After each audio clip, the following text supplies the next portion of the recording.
greatness, the dreamers. And empires fall, but what they make lives on. Walls crumble, empires collapse, nations rot and fall from time's branch. But the things dreamers make live on.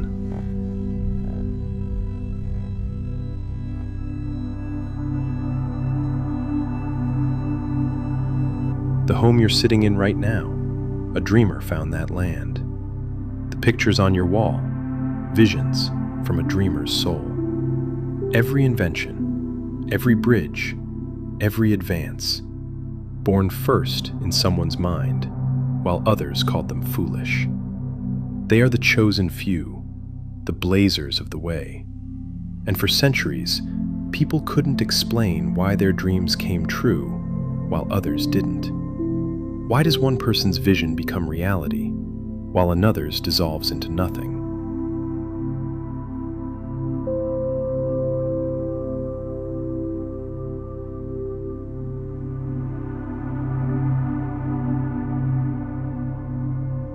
In 1912, Charles Haanel wrote that it's not supernatural, not luck, not divine favoritism. It's law.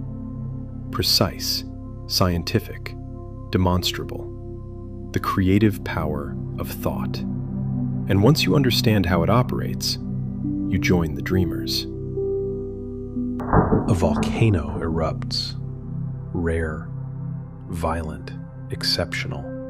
But it reveals what's constantly happening beneath the surface. Heat, pressure, forces that shaped the entire Earth. Lightning strikes, sudden, brilliant, gone. But it reveals a subtle power constantly working to produce change, the same force that powers everything. A giant tooth found frozen in Siberia, a fossil deep in the earth. Rare discoveries, but they explain the origin of the hills and valleys we walk on today. Science learned something profound from studying exceptions. The rare reveals what's always operating. The unusual explains the usual. The extraordinary shows the law behind the ordinary. And when it comes to human achievement, the dreamers are the exception that reveals the law. Most people think dreamers are lucky, gifted, touched by something beyond normal reach. But dreamers simply understand something others don't. Thought is creative. Not metaphorically, literally. Vision and imagination precede action and event. Always, without exception. You cannot build what you haven't first imagined. You cannot create what you haven't first seen in your mind. The belted wheel, the trail of steel, the churning screw, shuttles in the loom on which dreamers weave their magic tapestries. But it's not magic, it's method. Every dreamer, every inventor, author, financier who brought their vision into form followed the same law. They pictured something in their mind, held it, refused to let it dissolve, and eventually, it became their own. Not because they forced it, because thought is a spiritual activity, and spiritual activity is creative by nature. But here's where most people fail. They think once, dream once, imagine once, then return to focusing on what they don't have, what isn't working, what's missing. Thought will create nothing unless it is consciously, systematically, constructively directed. Idle thinking is dissipation of effort. Constructive thinking is unlimited achievement. The difference isn't talent, it's discipline, focus, sustained vision. Think about every major invention. Flight, electricity, the internet, space travel, each one was considered impossible until someone held the vision long enough for it to manifest. Not hoped for it, held it as already real, already done, just not yet visible to everyone else. And what's fascinating is this: when you hold a vision long enough, you don't just attract opportunities, you become capable of recognizing them. Your consciousness changes. And as your consciousness changes, all conditions necessary to meet that new consciousness must gradually change to match it. A happy thought cannot exist in an unhappy consciousness. If you want different results, you need different consciousness. Not just different actions, different mental state. This is why people who focus on lack continue experiencing lack. Not because the universe is punishing them, because their consciousness is still tuned to scarcity. Change the consciousness, the conditions follow, always, without exception. But here's where people get stuck. They create a mental image. They project their desire into universal substance. Then they try to tell the universe how to deliver it. It has to come through this job. It has to happen by this date. It has to look exactly like this. And when it doesn't arrive on their terms, they assume the law failed. The finite cannot advise the infinite.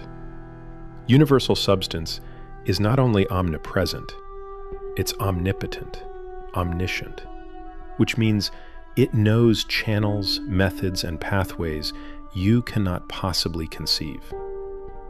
Your job isn't to figure out the how. Your job is to recognize the vision and hold it. This is the cause of every failure, every single one.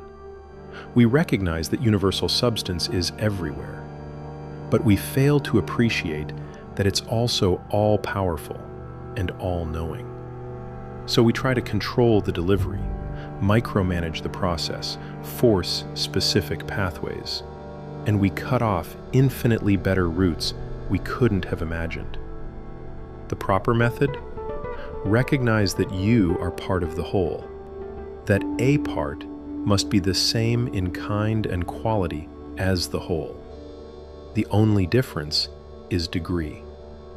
When this fact begins to permeate your consciousness, when you truly realize that the I within you, the spirit that thinks, is an integral part of the great whole, when you understand that the Creator could create nothing different from Himself, you'll come into an understanding of the transcendental opportunities placed at your disposal. You and the Father are one, not separate, not distant, one. And the Father is universal mind, the Creator, the original substance from which all things proceed. This isn't theory. It's been taught for 2,000 years. It's the essence of every philosophy, every religion. The question is, how do you make it practical? How do you get actual, tangible results here and now? You give it first. Thoughts are causes. Conditions are effects. When you give thoughts of courage, inspiration, health, help, you're setting causes in motion that will bring about their effect. You will get exactly what you give, but you must give it first. Then it returns manyfold. Close your eyes if you're somewhere safe. Take a slow breath. Release completely. Now recognize this fact. You are part of the whole, not separate from it, part of it. The same substance, the same quality, the same kind. The spirit within you that thinks is an integral part of universal mind. Feel that, not as concept, as truth. You are not asking permission from something outside yourself. You are recognizing what you already are. Now, hold one vision, one dream, one clear ideal. Not how it will come, not when it will arrive, just the vision itself. Clear, defined, real in your mind. See it, feel it. Know it's already taking form in the invisible. The universal substance is responding right now, setting causes in motion you cannot see. Your job is simply to hold the vision and give what you want to receive. Give courage, give inspiration, give help, give love, and watch it return. Dreamers inherit the earth, not because they're lucky, because they understand law. Vision and imagination precede action and event, always. What you picture in your mind, held with sustained focus, eventually becomes your own. Not through force, through recognition. Recognize you are part of the whole. That universal substance is not only present, but powerful and intelligent beyond measure. Stop trying to tell it how to deliver. Just hold the vision. Change your consciousness. The conditions will follow. Give first what you want to receive. Thoughts of courage, health, abundance, love. Set causes in motion. The effects will manifest. You are not separate from the Creator. You are the same in kind and quality, only different in degree. And degree is developed through practice, through sustained vision, through giving before receiving. Empires fall, walls crumble, nations fade. But what dreamers make lives on, because they built it first in consciousness. And consciousness is the only real substance. If this awakens something, leave a like, subscribe for all 24 parts.